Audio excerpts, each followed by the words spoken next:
Ahoy! Ahoy hoy! Welcome to the Bottom of the Stream movie show. My name is Adam. And my name is Nick. Welcome and welcome aboard. How are you, Nick? Excellent. Good. How did you think this week's Wave went? I enjoyed it. Yeah? If you're not aware, we do 2 shows a week now. The Wave comes out on a Monday, this show comes out on a Thursday. The Wave is more of a general chit-chat and Netflix-based news. And we released that on a Monday. Yeah, I thought this one was a good one. I enjoyed it. Your story of the island of Dr. Moreau was crazy times. I enjoyed talking about that. And I think, because you weren't too familiar about it, I think I really enjoyed your reaction. I enjoyed my reactions. I can't believe it. So, yeah, go and check out that episode. It would be the longest episode of The Wave we've done, but it's well worth a listen. But this is the Bottom of the Stream movie show, and on this show we talk about a movie that is at the bottom of Netflix and nobody else is talking about. And this week we are talking about a film called Urge. Urge. I always want to say it wrong. I always want to say like urge. It's a weird word. I don't know why. It's a weird word to say on its own, like Yeah. out of a sentence. It's an urge. It just sounds. It's more of a noise than a word. Urge. I You guess just it want to is, say it yeah. weirdly, doesn't it? Urge. Anyway, Urge is from 2016. It is an 18. It runs for 1 hour and 29 minutes and it's currently rated at 4.4 out of 10 on IMDb. I didn't realise it was so old. Yeah. Going on for 5 years? Yeah, I know it's relative, but 5 years, that's That's pretty old. relatively old. Yeah, it is. It's older than one of my children. That's true. Wow. Your children just feel like they've been there forever. Well, there you go. Turns out they haven't. This film stars Pierce Brosnan as The Man. He's credited as a character called The Man. Pierce Brosnan, obviously uber famous, most famous for playing James Bond back in the 90s. Yeah, so... Yeah-ish. Yeah. 90s, I early think 2000s. Yeah, I think GoldenEye was about 95, 96, wasn't it? Oh, okay. The first one. So. I don't know. Yeah, he Never was seen Bond for like 10 years, wasn't he? Yeah. He's also in Mamma Mia, next favourite film, and also Mrs. Doubtfire. Of course he is. One of my I favourites. watched that recently. It's a great film. He's also The Thomas Crown Affair. Great film. Yeah. In this film, he only was on set for 3 days. Okay. Which I found quite interesting because he's in 3 scenes. So I assume I was just going to say, that's about the number of scenes he's in. He's in 3 scenes and he did it over 3 days. So I'm assuming he just showed up when they needed him. I've got a good Pierce Brosnan story, but I cannot possibly tell it Oh, really? Why? on the show. Oh, why? I just can't. Can you tell it in Tell the you what, Discord? I can tell it in the Discord. That can be a tease for people to join Join the Discord. That's exactly what I was thinking. Come and join the Discord and find out Nick's unspeakable Pierce Brosnan story because I am intrigued by that. Okay. Also stars a guy called Justin Chatwin who plays a character called Jason.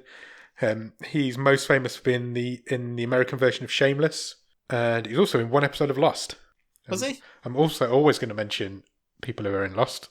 So yeah, he's in 1 episode of Lost. He plays. You remember when Locke lived on that commune, and he picked up a hitchhiker and it was an undercover cop? Vaguely, yeah. He played the undercover cop. Okay, he definitely had a recognisable face, but yeah, it's one of those faces. I recognise him from stuff. Yeah, he's in stuff. He's not the only member of the Lost cast in this film either. Did you spot anybody else? Was the red thing in Lost? No. Okay. Jeff Fahey was in the first scene. Oh, of course he was. Good old Frank Lapidus. Yeah, Good old Frank Lapidus. I've written down that he was doing business with Frank Lapidus. That's a cameo. Jeff Fahey's pretty famous, so I think you can call that a cameo. There's some weird cameos in this, and obviously there's some weird shit in this. Well, we'll get to the weirdest cameo of this, which isn't even in the main movie. We'll get to that at the end. Yeah, true. What's the obvious link then between Jeff Fahey and Pierce Brosnan? Which is only just occurring to me now. I don't know. What is it? They were in a movie together that was a very of its time, but quite a big movie of its time. Do you know what? It'd make a good watch along because I've never seen it since, and I bet it looks like dog shit now. Go on, what is it? The Lawnmower Man. Oh, really? They're both in that? I know Jeff Fahey was in that. I didn't realise Brosnan was in it. I'm sure Pierce Brosnan's in that. You might be right. I'm just going to check now in case you have to edit this all out. And I'm totally wrong. The Lawnmower Man would be a good watch along. You're right. He is, yes. Awesome. Yeah, and they both turned up in this. So there you go. Weird coincidence. Also in this film is a guy called Danny Masterson. He plays the character of Neil, who I guess you would call the main character in this film. I'd argue it was Jason, but yeah, it's between those two, isn't it? Neil kind of carries the first half, I guess. Yeah. You'll know Danny Masterson if you have watched That 70s Show. He was in that for the entire run. He's also appeared on the show before, on Bottom of the Stream before. Has he? Yep. For 2 weeks in a row, I've got you with this. What have we seen Danny Masterson in before, Nick? I have no idea. Hotbot. Really? Yeah, he's in Hotbot. I think he plays one of the cops. Oh, okay. One of the FBI agents who are going after the Hotbot. He's also been in the news a little bit just lately. Do you want to elaborate on that a little bit? Yeah, he's a fucking psycho. Yeah, he's not a good human by the sounds of him. He's a hardcore Scientologist. Yes. And he's basically currently awaiting. He's awaiting trial for, I can't remember, it's 3 or 4. 3 counts, I think. 3 counts of rape. Yeah. He is married. He's got a child. Yeah. The rapes were within 20 years ago, I think. I think they're between 2001 and 2003, did I read? Yeah. Allegedly. This is all allegedly. No, he is awaiting trial. But allegedly, his Scientologist friends have been intimidating the accusers as well. Surely not. The Scientologist people are not like that, are they? Well, allegedly. All allegedly. Just keep saying allegedly. There's a lot of dead cats and animals around, and it's all looking a bit shady, to say the least. Yeah, it sounds like Danny Masterson just needs to get in the bin. I would not expect him to see him in any movies soon. Apparently, if convicted, he'll get 45 years. Wow. And he is 45, so unless he's going to make some films at 90, you're probably not going to see him in many more. What a piece of work. Yeah, sounds like a scumbag. This film was written and directed by a guy called Aaron Kaufman. This is currently his only IMDb credit. It's also co-written by a guy called Guy Busick, who he wrote Ready or Not. Have you seen that? Okay. With, I think, is it Samara Weaving in that? I've not seen it. It's good. Of it. Ready or Not is good. I watched it not long ago. Yeah, it is Samara Weaving. And the aforementioned Adam Brody. He also wrote a couple of episodes of Castle Rock, which was the Stephen King universe spin-off TV show that I didn't really like. Also co-written by Jerry Stahl and Jason Zumwalt. But there's too many writers. There's 4 writers. I'm not going into all of them. Do you have a 1-word review of Urge? Trippin' ballsack. Say that again. Trippin' ballsack. Trippin' ballsack. I thought you said dripping ballsack, and that's disgusting. Yeah, that would be disgusting and not relevant. Not relevant in the slightest. Where does this film start, Nick? There's a proper credit sequence. There is. I've just put rubbery credits, possible gimp ? Mine says credit sequence, somebody stuck in a balloon ? Because it's like people trying to push out of a latex red thing, but then it kind of turns out that it's a person dressed in red. It's a weird credit sequence, and it's got like 90s porn music on it. Not that I've watched a lot of 90s porn. But it's really weird music, isn't it? Yeah, it's even got like retro font. If a font can be retro, it's a weird credit sequence. Yeah. And we cut from there directly into a business meeting, in inverted commas. There's business going on. Yeah. This is where we meet Jeff Fahey. He's trying to do business with Neil. Neil's not really paying that much attention to him. I say do business because it didn't really explain what they were trying to do. No. This is total bullshit. Yeah. Like, also, Jeff Fahey's dye job is almost having like a Rudy Giuliani moment, isn't it? Where it's just like, dripping down his face. It's about to start running down his face. It seems like Neil is one of these young, upcoming billionaires. It's like, he doesn't really give a shit. He's flying a helicopter around, isn't he? He's basically buying this guy out, isn't he? Yeah. Saying, look, we don't need to negotiate because this is the amount of money I'm giving you to save whatever your business is, do businessy things. And can we wrap it up because I've got a helicopter because I'm taking my friends out Yeah. to party for the weekend. He's playing with a toy helicopter, and he's like, I'm playing with this because I'm waiting to get in my real helicopter with my friends, and they're all waiting on the roof. Yeah. So Jeff Fahey signs the deal, and we never see him again. We never see him again, and that was just to establish that Neil's got some money and some power. Neil is an asshole. And he is an asshole. In real life and in his character. Allegedly. Neil is also going to take I've written his PA. So I think that's what she was. There's quite a lot of this film that I don't understand, and I'm not going to deny that. So you're going to have to explain some of this film to me. That'll be interesting, because unless I've misread it, I didn't think I thought this was pretty straightforward. Yeah, I'm not. Yeah. So we'll get into that, I'm sure. Yeah, I'm not saying it's complicated. It goes some places, this film. Okay. It really does go some places. And it's not very good at explaining the characters. It's not very good at establishing who they are and what their relationships are, I didn't think. But anyway. So at the start, until probably for the first half, I don't mean this to sound horrible, but the group is quite interchangeable. Yeah. Especially the ladies, because they're not given any characteristics to separate. They're just there to be there with the men, aren't they? Yeah. Neil appears to be single, but he is trying to get into his PA's knickers. Yes. He's insisting that she goes away for this weekend, and she doesn't want to go.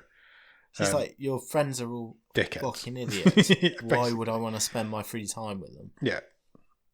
But he talks around in the end because she works for him. She says, I especially don't want to spend any time with Jason because he's the worst of the lot and he's just a hanger-on. And Neil says, well, Jason's not even invited. Yeah, that's why I've not invited him, because I knew that and he won't be there. I want you to go instead. Yeah.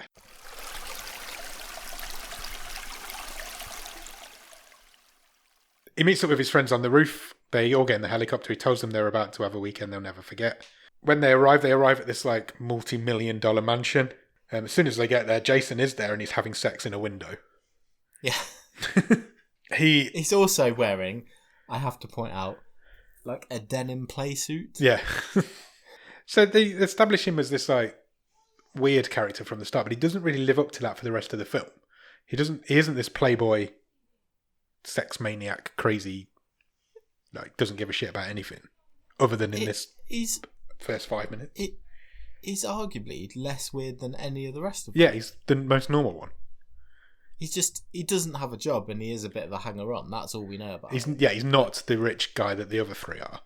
He's not the... And he doesn't like hold down a job. Yeah. But he's arguably, I would say, the most well-adjusted of the whole group.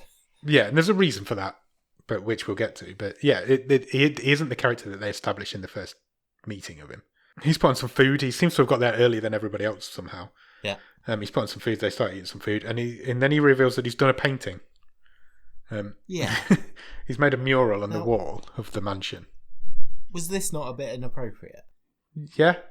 It was basically a Black Lives Matter mural, wasn't it? Yeah. And it was a nice piece of art. Yeah, it was. Yeah. And it was like a cop attacking a black person, and what was the tag on it was like this has to stop or something. It was like something to do with suffer, wasn't it? No, how many more must suffer? Yeah, something along those lines. Like, hang on, is this not a bit inappropriate for just these 6 really rich white people? Yeah, it did seem a bit weird, didn't it? Yeah, it was really weird. Anyway, they all admire this piece of artwork that he's done, and Neil decides this would be a good time to open a 62-year-old bottle of Macallan whiskey that he recently brought at an auction for $100,000. He bought this bottle for. Unfortunately, Jason has already drank it. Yeah, the bottle is in the bin alongside a bottle of Coke, and 3 of the guys are like, "Don't tell me you mixed this $100,000 whiskey with Coke." And Neil actually says, "If you did, I don't want to ever find out about it."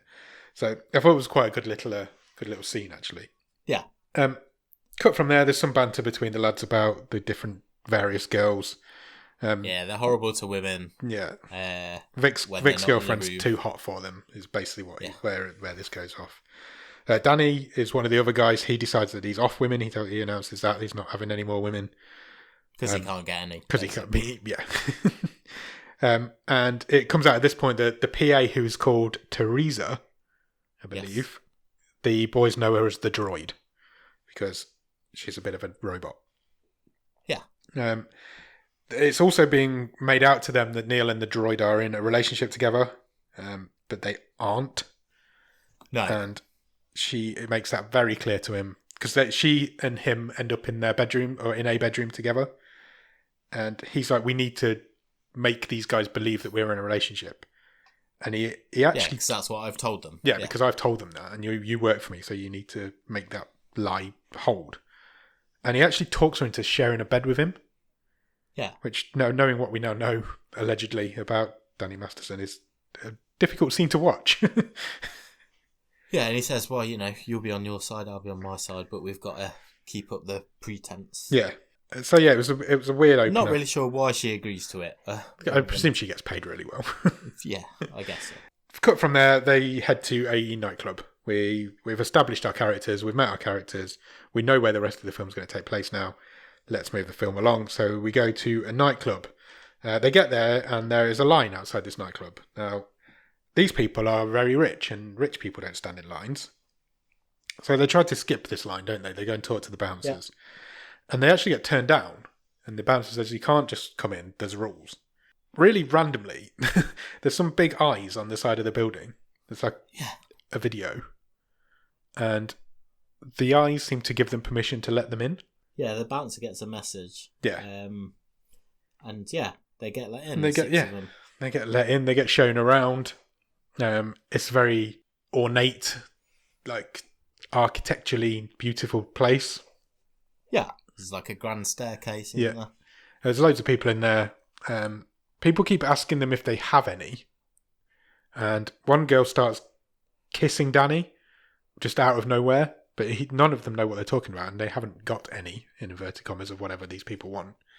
Yeah. Is there like a mini sort of party montage, isn't there? Yeah. As they're walking to their table. It's a debauched club full of people dancing and kissing. And there's not many clothes around. They get shown to their table. Suddenly, the screen cuts to black. All the lights go off in the club. And when they come back on, we meet a man dressed... I'm only going to describe him as dressed as a raspberry. Because... is that what he was? I just put a massive hemorrhoid turns up on the stairs. He's actually called the Red Bastard. Yeah. But he was basically a clown kind of figure. Yeah, he was like the jester. But in an all-in-one red bodysuit, which had got balls inside it. So he looked like a giant... He's got his face painted like a clown. Painted white, yeah. And he just looked like a giant raspberry. He starts putting on a show. He's the MC. Yeah, basically, he's the guy who's in charge of entertainment. And he introduces a dancer called Angel Zayamora. Yeah. And she also starts putting on a show. She's basically erotic dancing. And I've written here, everything starts to get sexy. Yeah, there's this more montage-ing going on. And our table of characters just get felt up by a load of randoms. Yeah, and everybody's feeling everybody up now while this erotic dancing's going on. And they quickly come to the realisation that everybody in this club is on something.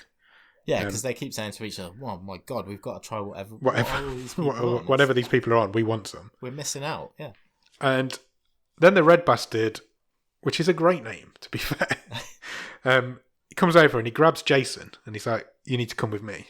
We're going to go and meet the man. Yes. So we're about to meet Pierce Brosnan. We know this because that's what he's credited as. Just outside the door, there's quite a funny scene where the Red Bastard's like, don't embarrass me in there. Yeah, it's like, don't be a moron. Don't be a moron. Don't ask him questions. Be respectful. Don't embarrass me. This is a classy place. Yeah. And Jason's like, what the fuck are you talking about? He doesn't respect anybody. He's a .com billionaire or whatever he is. He goes in the door. Pierce Brosnan is in there with some rather fetching purple glasses on. He's got loads surrounded by sort of albinos. Weird cast of characters. So there's like some twins. There's an albino guy. Just all sort of visually striking, isn't it? Yeah. He seems to know quite a lot about Jason because he even knows his name and he knows all about him. And it comes out during this conversation that everybody in the club is on a new drug that's called Urge. urge. You're right, you can't say it properly. It's weird. It says here, I've written here, urge releases your inhibitions and deletes your modern anxieties and makes you the perfect you. That's basically how Pierce Brosnan describes it. Yeah, it unlocks that which is hidden, is what I've put down. So it basically, you don't care. Once you've taken it, you have no inhibitions and no anxiety. You will literally do whatever's in your heart and in your brain to do. The man also reveals that he knows that Jason didn't do the painting on the house, which is an interesting thing, but I guess they're just trying to show that he did know everything about Jason at that point. I guess so, because it's ultimately... Doesn't mean anything. Pointless thing to hold over him, isn't it? The man then walks away. Jason says, "Are you not going to sell me this stuff? You're supposed to be a drug dealer." And the man says, "I don't sell this stuff." And then he just leaves. Yeah. And then he says, "The red bastard will show you out." Which he does. The red bastard comes back in. And then he gives him instructions on how to take urge. Yeah. And the red bastard says, "It will make you feel so wonderful you will wish you were dead, but glad that you aren't." Which is a really nice way to describe it, I think. But he does say there's only one rule when taking urge, and that is that you can only ever do it once. Ever. So that's the rule. Once you've taken it, you can never take it again. It's basically in a little glass vial. Yeah. It's blue, isn't it? And you snort it up your nose. Bright blue, yeah. Yeah, and you snort it up your nose, and once you've taken it, you're never allowed to take it again. Jason takes it whilst he's in the room on his own with the red bastard. Doesn't feel anything. Straight away, he's like, no, so nothing's happening. The red bastard says, give it a couple of minutes. Yeah, he's like, it's rare, but give it a couple of minutes. Jason takes a few vials back to the table. They all take it. Everybody goes a little bit crazy. They get an instant hit, the rest of them. Yeah, they do. Teresa, who is like the straight-laced PA who didn't want to get involved, is suddenly in a cage with a naked man dancing. Yeah, they're all monged. Everybody starts getting... There's a proper everybody's getting sexy montage at this point.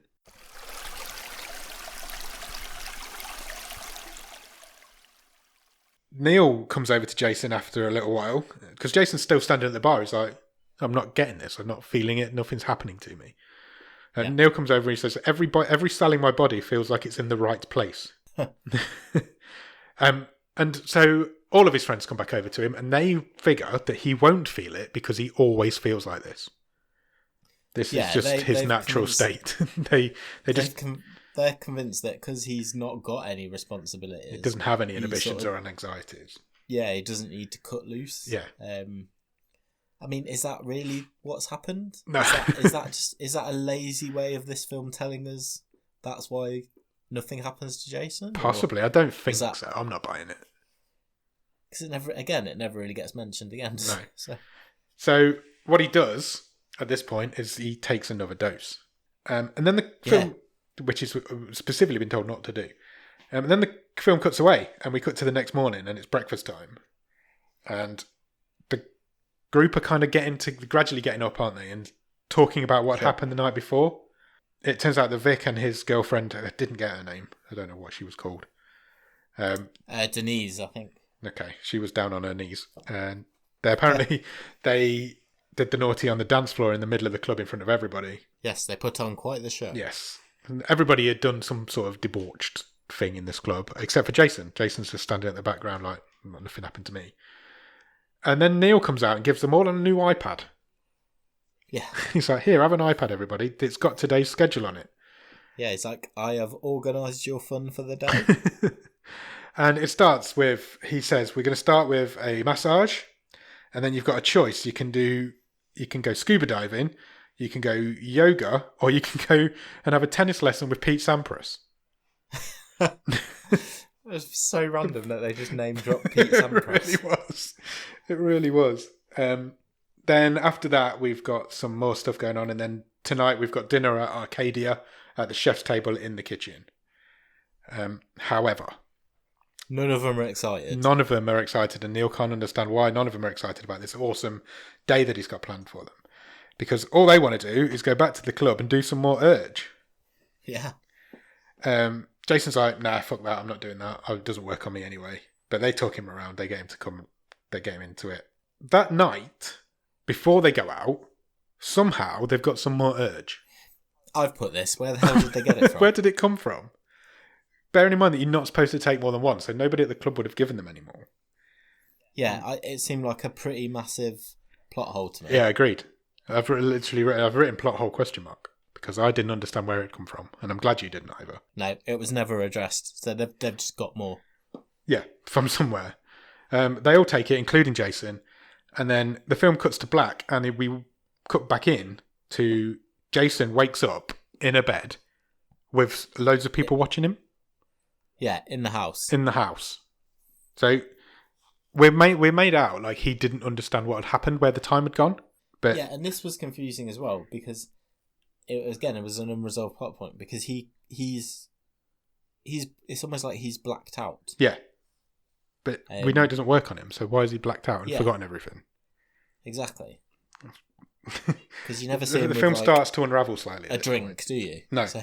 But anyway, he wakes up. He's almost naked. He's only got his boxers on with loads of people watching him in bed.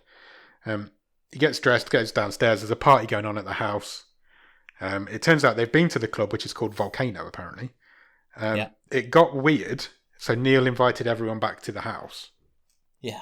Joey, who is one of the other girls, asks Jason why they've never got together, why they've never done it, which is inappropriate because she's with one of his other mates, I think. And then upstairs, Danny has organised a fight club. Yeah. It's like at this stage it's girl fights. Yeah. So he's got his own fight club going on upstairs. The girls are fighting. There's loads of girls fighting each other. Joey cuts straight from her conversation with Jason, and she goes, "Oh, all I'm going to describe it as she has sex with a wedding cake." Yeah. So she does some more urge, which is at this point there's bowls and bowls of it just dotted around the house. Yeah. She does some more. So that's at least her third dose that we know of. And she just starts making out with this cake. She rolls around in a big, massive cake. She does. She gets her finger in it to start with, and she tastes a bit, and she's like, "Oh, that's the best cake I've ever had." And then she just has sex with it. It's very strange. Danny thinks he's in paradise. He's just sitting on a chair watching his fight club going down. He's like, "This is like the best thing I've ever done." He says he's done like four or five vials. Yeah. So this whole one rule has gone out of the window. Well and truly. We'll cut from there. Neil, though, is in bed. He's not at this party. With Teresa. She's in bed also. And at this point, Neil gets up and breaks it off with her. He does a vial first. He does more urge. He basically says, and then he's basically, well, we've done it. We've done the naughty now, so I'm over you. You can get out. You can get out. I don't want to see you. Never want to see you again. He calls her a bad person, and he calls her a quickly aging 6. Which I thought was really harsh. And then he says, "I'll never want to see you again." Joey at this point wakes up lying in cake. She freaks out. But basically, everybody's just gone insane. Yeah. It's just that simple. Neil and Jason have a disagreement at this, but Neil's just going around being a cunt to everybody. Jason still, he says, "I can't remember anything." And again, this is never answered why he can't remember anything. And he's not fucked up at all. He's the only sober one in this house. Neil basically is horrible to him, calls him the group's jester, and he's only really there to entertain people. He's not really a friend. And Jason's like, "What are you being a dick for?" And he's like, all I'm doing is scrubbing off the barnacles, is what he says. Yeah. So he's basically cutting all the shit out of his life that he doesn't need anymore. So Jason says, he's just like, "Well, I'm done with this. I'm going." Yeah. See you later. Neil spots Teresa at this point, and she's got into some sexy underwear. Yeah. And so he follows her because he's like, "Oh, maybe she's not a 6 after all." And as he's walking up the stairs, some dude walks past him, and he's just nicking all Neil's stuff. He's got like a laptop and some golf clubs. Neil's real life brother, this is. Oh, is it? Yeah, it's just like a cameo for him, I think. He's got the golf club. He's got all the iPads as well, I think. Joey, she's in the bathroom now thinking, why have I just shagged a cake? She's kind of looking in the mirror, like reassessing her life. And a couple of irritating girls walk in. Joey can't take these other girls and just bashes one of their heads into a mirror and throws her through a shower screen. Yeah. And then runs away. You sent me a text earlier today to say that this film's not that weird. This film's fucking mental. I don't think it's that weird. This is weird what's going on right now. Yeah, but none of it was out of left field. No, I'm not saying it was. It was just an unusual thing to be watching. It's just bizarre. Maybe I've just been led a sheltered life. I've never had sex with I've a cake. not been to many parties like this, granted, but Danny. We then come back to Danny, who's still orchestrating his fight club, and he announces that the next fight is going to be to the death. Yeah. Weird. So things are escalating. Things are definitely escalating. Neil is tied up on his bed and is also Teresa's ball turned it gagged into now. like a sex dungeon. Teresa's tied him to his bed and ball gagged him. Vic and his wife or girlfriend are in the swimming pool. They apparently, by the sounds of it, have not stopped having sex for like 24 hours now. He says to her, "Look, I've got nothing left in the tank. I'm too sore," is what he says. Yeah. He can't do any more. But she does it anyway. She's literally on him. And he's like screaming in agony while she's on him. And she's like, choke me. So he does.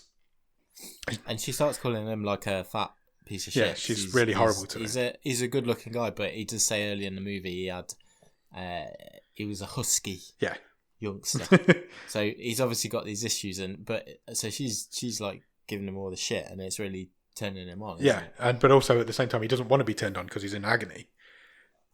And she's riding him, and he's choking her, and then all of a sudden she starts to turn blue, but he's really into it at this point, and he doesn't stop to the point where he kills her.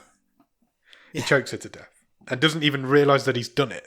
He just lets her go. She flops over into the pool, and he's like on top of the world because he's like the man. Teresa's got a lamp, which I thought was a bit strange, with a light bulb, and she's burning him with this lamp. Yeah, she's now just full on torturing Neil. Yeah, it's not even like, I'm in charge. It's not even a game I was anymore. Always in charge. Yeah. And then we cut to the next day. We cut away from the party at that point, and Jason has left the house. He's decided he needs to leave the island, but needs to wait for the ferry. Yes. In a cafe. So he goes to a local cafe, and the woman's like, "Yeah, the ferry will be along soon. Take a seat over there." Everybody in the cafe is being weird. Yeah, they're all fucked. Fucked on edge. There's a guy who's just counting sugar granules. There's another guy who's just flashing her ass at a girl who's flashing her ass at everybody who walks past. There's two guys who are trying to convince each other to punch them in the face. It's all kicking off, but Jason's like, "What the hell's going on? This is really weird." And then Pierce Brosnan shows up. The man shows up. He does. In this cafe, and he sits with Jason for a bit, and he says, "Man's humanity to man proves that mankind is defective. Man's inhumanity to man proves that mankind is defective." And because Jason says, "This is all your fault," and the man says, "No, it's not. I clearly said only take one vial. Take this stuff once. Yeah, it's not my fault if that they've taken more. Yeah, if mankind can't follow the rules and manage itself, then what the hell? What's the point? Yeah, if you can't follow this rule, then you've got no chance. Temptation. Yeah. You cannot escape mankind, is what he says. He also describes her just heaven and hell simultaneously. Yeah. And then he just vanishes. Yes, just isn't there anymore, which was bizarre. Jason leaves the cafe. He's like, "Right, I need to go and sort my friends out. I'm not leaving now. I'm going to go back." But the whole town's fucked up. As he's walking through the town, everybody's just a mess. One guy walks out in front of a truck. That's how messed up he is. Does, on purpose. Yeah. He's trying to commit suicide. Yeah. It was a very slow collision with this truck. It was a bit. Yeah. The truck basically ground to a halt, and then the man flew off like he'd been hit at 100 miles an hour. It was very strange. Jason goes over to try and help him, get somebody to call an ambulance. Vic, at this point, is just going insane. He's in the gym, and he's just constantly just lifting weights and being a gym boy. Showing absolutely no remorse or sorrow for having choked. I don't even think he's realised he's done it. I don't even think he's even noticed. Joey, though, decides she's going to go and have her nails done. Or a facial or something. This cake as sort of... She's snapped back to reality somehow. So she's gone out as well, and she's gone to this local beauty salon. She's managed to get an appointment because a lady is late and she hasn't showed up. Then this lady shows up, and the woman who runs the nail salon / beauty clinic is a bit mean to this woman who's only just showed up. I say a bit mean. She stabs her in the face with loads of Botox over and over again until her face like swells up to twice its size. So Joey freaks out a little bit at that. Basically, we're just in a crazy, this town is crazy montage. for the rest of this film. For sure. Vic is now lying on a weight bench, lifting what do you call them? Weights. That'll be them. Yeah. Over his head, and he decides he's going to try and hold it up for as long as he can, just as he's lying on this bench.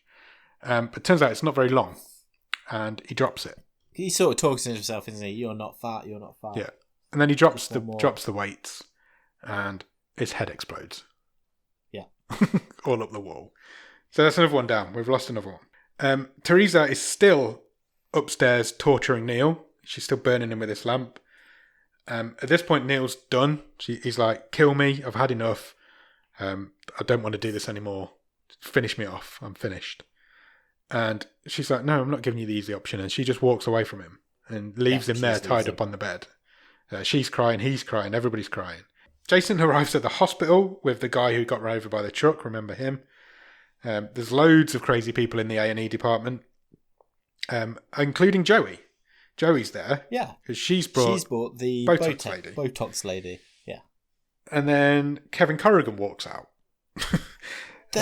The second random cameo in this movie. Yeah, very random. It's a very small cameo. He plays a cop.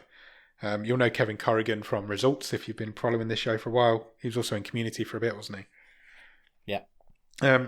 He's okay. He's not fucked up. He's a cop, so he obviously doesn't take drugs. But he can't. But he's really matter of fact, isn't he? Yeah. He's like, oh yeah, well, obviously the place is overwhelmed because the hospital's overwhelmed because this island's just full of drugs. Yeah.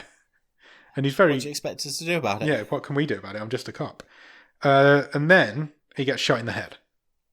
Yeah. Some guy just randomly shoots him. He's like, he was being annoying. So Joey and Jason decide, right, this is it now. We need to get out of here. We need to go back to the house, find all our friends, and get off this island. So they do. They head back to the house. The first person they find when they get to the house is the girl who's dead in the pool. His name's Denise. We then find Vic, whose head's been exploded by a weight. And Jason then finds Neil, who is still tied to the bed. But alive. He is alive. Yeah. So Jason's like, right, come on, we need to get out of here. I'll untie you. And as he's untying Neil, Neil is begging him to not untie him. He's like, leave me, don't untie me. I don't want to get out of here. Don't untie me. Jason unties him, and as soon as his hand's free, Neil grabs a knife and stabs himself in the neck. Now, it was quite a good, death scene. Yeah, it was a really good death scene. But I felt we had nowhere near enough context of what she'd done to him for him to want to die. End it all. Yeah, I think it's half drugs, half a night of torture that had just finished him off. Yeah. But there was a massive missing chunk for me of that. Yeah, we didn't see him suffer enough, did we? No, we didn't. And this film takes I don't want to say comedy turn here, but it's silly now. Things get a bit silly. Yeah. And it's been quite serious all the way through until we get to because it all goes a little bit loopy now. To the point where Jason calls 911. Obviously, his friend just killed himself. There's a couple of other dead bodies in the house. He calls 911. The call handler on the other end of the phone tells him to shut the fuck up. Yeah. And hangs up on him. So she basically says, all you motherfuckers doing all these drugs, what do you expect? Yeah. Why should we help you? You all deserve what you get. Yeah. So at this point, everybody in the house is pretty much dead. All we've got left are Jason and Joey. We've lost track of where Danny and Teresa are. We don't think they're dead, but we don't know that at this point. So Jason and Joey are like, right, we need to get to the ferry because we need to get off this island.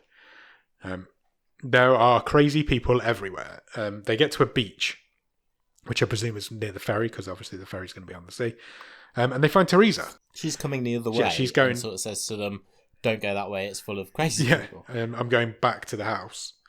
And did she say she's going to go and try and untie Neil or something? She was kind of regretting what she'd done. I'm not sure. But yeah. But they say, look, don't worry about him. He's dead. There's nothing you can do about it. And she's like, oh, okay, no problem. But she says, don't go that way. The beach is much worse than the town. Yeah. And then, but they have to, because they have to get to the ferry. There's no point going back to the town. And they get captured straight away. Yeah. Well, before that, they meet the guy there's a guy walking along the beach with just a severed head. Oh, yeah, I forgot about that. They attack him. Basically, they take him down. Teresa ends up killing him eventually. And then they get captured by a mob because Danny's Fight Club has gone the way of Fight Club the film and has become like a cult with him as the group leader. He's the king. Yeah. He's the king. He describes himself as the king of the motherfucking beach. Teresa tries to join Danny's crew to try and release herself because she's trying to play him. She's like manipulate him. Oh, if you're the king, you need a queen, and I could be alongside you. Danny is not buying this whatsoever. He is done with Teresa to the point where he tells his people to string her up, which they do. They tie her arms and legs together apart, so she's like spread-eagled standing up on this beach near the fire, and then he starts throwing rocks at her. Fucking stone her to death. He stones her to death, and it's fucking grim. You watch her die in a very slow, painful way. He basically just pounds her head with rocks until she dies, and it's horrible.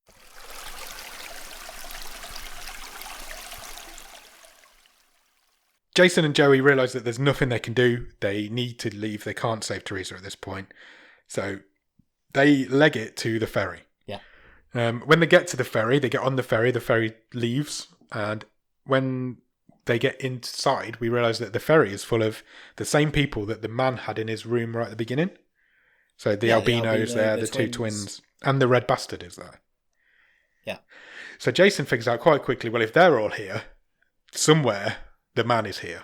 And he does. He goes off, he finds him on the bridge of the boat. Sure. And they have a bit of a chat, don't they? A bit of a catch-up about what's going on and what Urge could do, or what the world's going to become if Urge doesn't get out there. And he shows Jason a vision of humanity's grim future. And he says, I see it all, and it's like skyscrapers aflame. Yeah, people falling from like skyscrapers, and the world's just basically a shithole. It's just. And he tells Jason that he's got a mission for him. Yeah.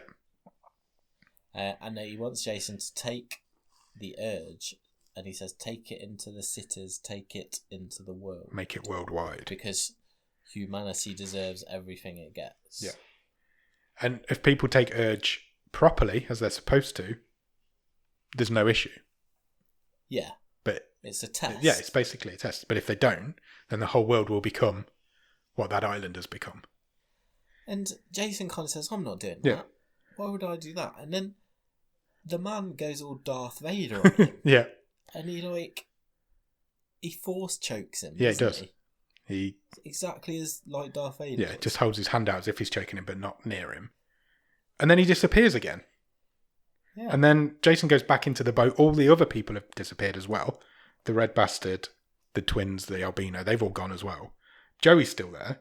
And they kind of they sit next to each other, have a bit of a hug. We pan away and we see the rear of the boat, and it's just glowing blue. There's two big crates on there that are just glowing blue. And then the film ends. Sure. And then there's a post-credit scene, which is right at the very end of the credits. So this was really strange. This is about as strange as it gets. So it's right at the end of the credits. You would easily miss it. This is the bit that I think is really good because it made no sense to me. So I really want to talk about it. Okay, so you want to describe it then? We're in a supermarket back on what I presume is the main act, and there's a mother and her kid who's probably 9 or 10. Yeah. They go into the supermarket. She starts putting some fruit and veg in a trolley. She says to him, don't wander off too far. Of course, the kid immediately wanders off. Ends up at the back of the supermarket, doesn't he? Okay, we're starting to get a bit of a creepy vibe. There's nobody else in the supermarket. Yeah, not yet. He rounds a corner, finds himself at the end of one of the aisles, and it's just full of people, like, eating food, each other. Zombies. They're zombies. Yeah, 100% are zombies. We've not had any zombies in this movie before. So, are we supposed to believe... And his mother then just sort of... Screams. Finds him, doesn't she, at the end of it, and says, I don't know, John Boy. What is it? And then they just scream, and then that's it. The mother's played by Alison Lohman. Yeah. Super famous Alison Lohman. For the third really weird small cameo in this movie. Yeah. Fourth if you count Pierce Brosnan. Yeah. But he's billed, I Yeah, guess. he is. He's top billed as well, even though he's only in 3 scenes. Where the fuck did the zombies come from? Fuck knows. Are we supposed to believe that Urge has got out there into the world and... Yes. And so people have gone crazy, as they did on the island, and have started eating food in supermarkets? I don't know. And each other. Because it would have got. I think it would have got to that stage on the island of them all starting to eat each other. Yeah, I think so. And I also think we're supposed to believe that basically Pierce Brosnan was God. Yeah, I think so. That's how I took it. I couldn't make my mind up whether he was God or if he was a figment of Jason's imagination and Jason is God. Okay. But one or the other. But following that final, that's how I was all the way through. And then that final scene made me think, oh, maybe he was real. And he had... So, yeah, I more had the man as God, and Jason is almost Jesus, isn't he? Because he's carrying his message and he's immune to the drugs. I think that's right. That's not what I was thinking all the way through. Because all the way through I was like, well, the man is in jail. As soon as he disappeared in that cafe, I'm like, he's a figment of Jason's imagination. But following that final scene where he choked him, I'm like, no, what's happening? I think he was supposed to be God with his disciples, and they've just left Jason to it as like a prophet. His messenger on Earth. That's how I understood it, and that's weird that you've understood it the same way, so I'm assuming we're right on that. But it was very strange. So. I think that's a way to read it. But yeah, I mean, I'll say it again. We didn't see any zombies, and now we've got an end credits sting where there's zombies everywhere. Yeah. That was odd. It was. There's a lot of odd. There's a lot of odd in this film. But what did you think of it overall? I think it's not a great movie, but if, for example, you've turned this on late at night, you're going to watch it to the end. Yeah. I think it's a real classic sort of, oh, what the hell is this at midnight when I've just turned the TV on? Am I dreaming? Is this... And then I think you're going to see it through and you're going to remember it because it's weird and it tries a few different things. Like I say, I don't think it's a particularly what you'd say is a great or even a good movie, but it's pretty memorable. And yeah, if you were just picking it up randomly one late night, you're sticking with it. Yeah. I think I agree. I don't think it's a good movie. I don't think it's a bad movie by any stretch of the imagination. I think there's a good movie hidden in here somewhere. With better actors. Yeah, with a slightly better script. And some characterization. The whole idea of Urge is good. There's a really good concept there. It's just not really executed in a very good way. There's a good film. There's a potentially good film from this story. This isn't it. More of Danny sort of stumbling around trying to work out what the hell's going on. Yeah. Because I thought Jason, yeah. Sorry. More of him stumbling around trying to work out what's going on, I think would be better. It's okay. Yeah, it is. It's okay. I didn't hate it. I didn't love it, but somebody at work asked me, because I was talking about it at work today, and somebody said to me, what did you think? I was like, I don't know. I've no idea. Until I talk about it with you tonight, I've no idea. I didn't think I enjoyed it, but actually, looking back on it now and following this conversation, it's all right. There's a good film, like I said, there's a good film hidden in there somewhere. There's one point. There's one point, and I think it was on the boat. Pierce Brosnan does a monologue for a good 3 or 4 minutes, and that's excellent. Yeah, his acting at that point is on point, and it is the best piece of acting in the film. Yeah, his last appearance. Yeah, his last appearance. His monologue in that goes on for ages, and it is really good. But yeah, overall, it's all right. Yeah, it's fine. It's weird as fuck. I think it's really weird. I know you don't think it's as weird as I do, but there's a man dressed as a raspberry. Yeah, but I think once you're in that sort of debauched club atmosphere, it wasn't out of place. There wasn't anything that happened that... Danny starting a fight club and becoming a cult leader was a bit odd. Yeah, but it was all, again, within the confines of the party and what we already knew about the film is weird, but the content of the film... There was nothing that came out of left field to smash me in the face. It all works in the context of the film, but the film itself is weird. Yeah. Look, I think it's one I'll remember for quite some time, put it that way. Yeah, I'd agree. Would you watch it again? I don't I don't think so, because I don't think that I'd get anything more from it, because I'm more likely just to get more annoyed at the unanswered questions. Would you recommend it? To some people I would. Yeah. I'd say if you want something odd that's going to... Because it intrigued me. Yeah. There's a good story there. It's just a little bit hidden amongst the bullshit. Yeah. Yeah, agreed. How are you turning the tide on it? I think I want... Well, like I said, I think I want more of Jason stumbling around after that party. He just goes into the cafe and that's it, isn't he? I think more of him sort of exploring a town. You could do some really weird stuff and actually feel like the town's closing in on him, and he's for the first time seeing that this place is really fun. I think it took too long to get to that point. It didn't. There wasn't enough time left to explore that. You didn't need night 2. It could have all followed on from night 1. They could have, and then that frees up an extra 10 minutes in the middle of the film to use at the end to do that. What you think? That's pretty much exactly what I thought. Just tighten up the script a little bit, tighten up the story a little bit, and so as soon as they take that first vial, then we cut. It just goes balls out from there. You don't need that bit in the middle, the next morning afterwards, and deciding what they're going to do for the day and then not doing it and then taking urge again. And then we wake up from after. You could have Jason could have woken up after the first night, and you've cut that whole thing out and you don't even notice you've not got it.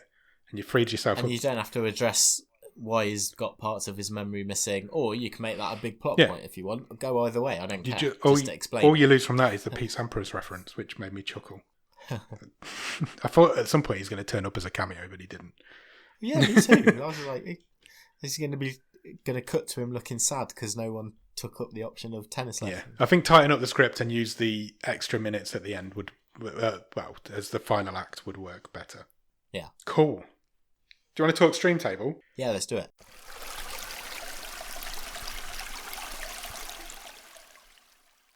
Should we quickly run through what we've got currently? Sure. So currently at the bottom of the stream table is Temple. After follows that. Happy Anniversary is second, and John Henry is currently at number 1. Where are you putting Urge? It's just, for me, whether it's 1 or 2. I agree. It's better than Happy Anniversary, and I think it's more memorable than John Henry. I think come the end of the season... There's more going on. I think that's where I'm leaning. I think it's probably a slightly better story. Come the end of this season, I think we'll have more fond memories of Urge as it grows in our minds than we will have of John Henry. Yeah, John Henry had its moments. Got bonus points for me for being Terry Crews in it. I really like the soundtrack, but ultimately, it's just a bog standard revenge flick. To it, whereas this is deeply flawed, doesn't make sense, but there's something buried in there somewhere, isn't there? Do you want to put it at number 1? I think in our embryonic season 5 table, it's number 1. I agree. And if you'd have asked me that first thing this morning, I probably would have said no.